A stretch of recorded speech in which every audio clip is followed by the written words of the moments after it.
Seattle, Terry Francona is not the kind of manager who looks back over a stretch of games and gives it a specific theme. He could certainly do that, but he prefers to concentrate on the game or day at hand. After all, what's past is past. As for the future, who knows what the next series will bring. But even Francona, who preaches to his players to live in the moment, when asked about the Indians' 9-game trip following a 1-0 victory over Seattle on Wednesday, was moved to say, "This was one weird road trip. It started in Detroit, where the Indians won 2 out of 3 games against a Tigers team that had won 5 straight beforehand.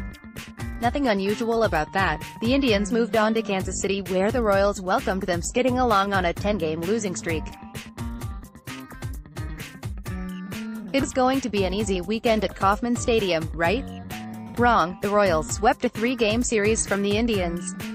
How bad was it?" Jeffrey Rodriguez, making his first start for the Indians in place of injured Mike Clevinger, outpitched staff aces Carlos Carrasco and Corey Kluber, who allowed a combined 12 earned runs in 4 innings.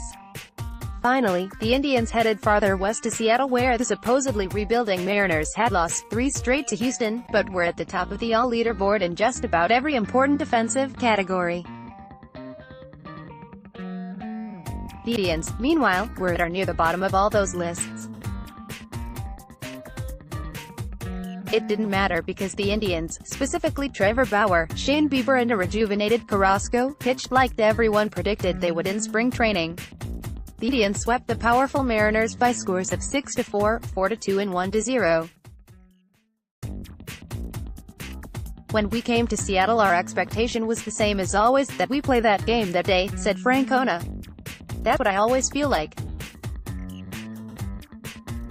But if you can explain to me this game, please do, because sometimes I don't understand it." The sweep came about from things like this, closer Brad Hand pitching the 9th inning on Monday and Tuesday for saves. Hand wasn't available on Wednesday because he'd pitched 3 days in a row. Nick Whitgren stepped in and pitched the last 2 innings, retiring 6 straight. For his first big league save, in the same game, Seattle scored 3 runs in the 8th to make it a 5-4 game on consecutive homers off Oliver Perez. Dan Otero relieved to get the last 2 outs, but not without some help from right fielder Greg Allen, who made a great diving catch on the warning track against Ryan Healy to end the inning. In Tuesday's 4-2 win, the Indians scored all 4 runs with 2 out. Shortstop Mike Freeman, activated the same day from Class AAA Columbus to replace Eric Stamets, made it 3-1 with a single to left in the 7th inning. "There's usual a flux with teams," said Whitgren. "You're hot for 3 games, and you're cold for the next 3. I feel that's what happened, but I think you guys are seeing who we are in this series." For the record, the Indians went 5-4 on the trip. They arrived in Detroit a half game out of first place in the All-Central. They headed home after Wednesday's 1-0 win with a 1-game lead over the Twins. "I'm proud of the way we bounced back from the KC series to get a sweep against a very good Mariners team," said Jake Bauers, whose homer on Wednesday provided the only run of the game.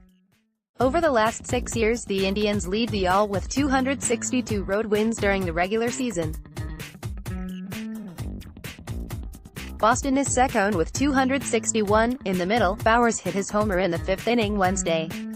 It came on a 3-2 pitch from Eric Swanson over the fence in center. He's hitting only .226, 12 for 53, with 2 homers and 6 RBI overall.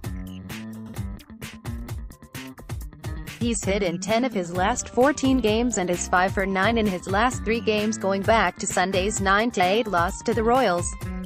When he stays in the middle of the field, not that he has to hit the ball there, but when his approach is there, it allows you to hit more balls, said Francona. Because his bat is so quick, he's going to pull some balls by accident. Finally, Leonys Martin finished the trip hitting .343, 12 for 35, out of the leadoff spot. If and when Francisco Lindor returns from the injured list, it's going to be interesting to see how Francona uses them in the lineup. He's on record as saying he prefers Lindor in the leadoff spot, so where does that leave Martin? Lindor is scheduled to join the Indians on Friday after a rehab game with Columbus on Thursday. He'll have his ankle and calf injuries reassessed to see if he's ready to join the big league club. Get Tribe Insider texts in your phone from Paul Hoynes. Cut through the clutter of social media and communicate directly with the award-winning Indians reporter, just like you would with your friends. It's just $3.99 a month, which works out to about 13 cents a day. Learn more and sign up here. Let's block ads. Why?